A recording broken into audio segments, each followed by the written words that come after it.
যে তুমি কি হানাফি না মুহাম্মদী?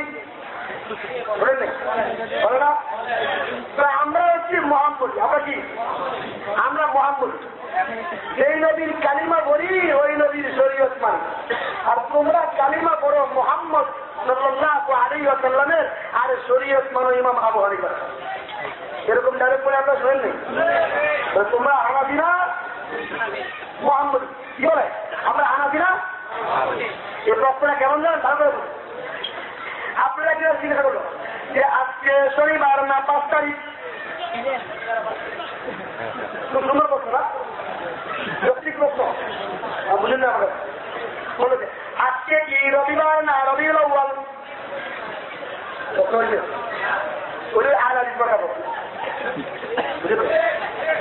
আর প্রশ্ন হবে কি আজকে রবিবার না সোমবার? রবিবার না রবিউল আউয়াল না রবিউল সানি? কিন্তু যদি আইসে বলেছে আজকে এটা কি চট্টগ্রাম না বাংলাদেশ? যৌক্তিক প্রশ্ন। এটাই হচ্ছে আহলে প্রশ্ন।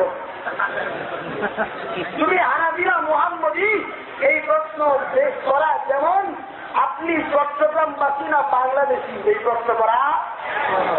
কারণ যেই ব্যক্তি চট্টগ্রামবাসী সেই ব্যক্তি অবশ্যই, যেই ব্যক্তি হানাফি সেই ব্যক্তি অবশ্যই মুহাম্মদ।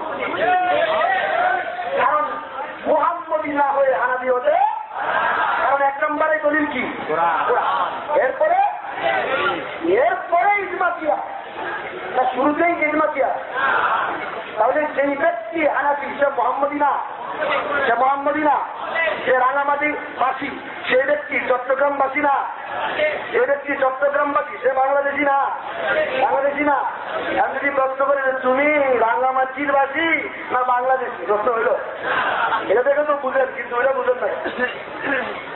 এটা যেমন চালকপূর্ণ মূর্খতামূলক প্রশ্ন, ঠিক তেমনই তুমি হানাফি না মুহাম্মদী এই প্রশ্ন করা একই ধরনের চালক এবং মূর্খতামূলক প্রশ্ন। প্রশ্ন হবে তুমি হানাফি না শাফি? প্রশ্ন হবে কি হানাফি না? তুমি মুহাম্মদী না ঈসাই? তুমি কি হবে না?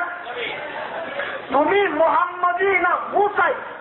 তুমি মুসা আলাইহিস সালামের উম্মত না মুহাম্মদ সাল্লাল্লাহু আলাইহি ওয়াসাল্লামের উম্মত? প্রশ্ন এই হবে। কিন্তু গাধা প্রশ্ন করে কি তুমি আজকে শনিবার না 5 তারিখ?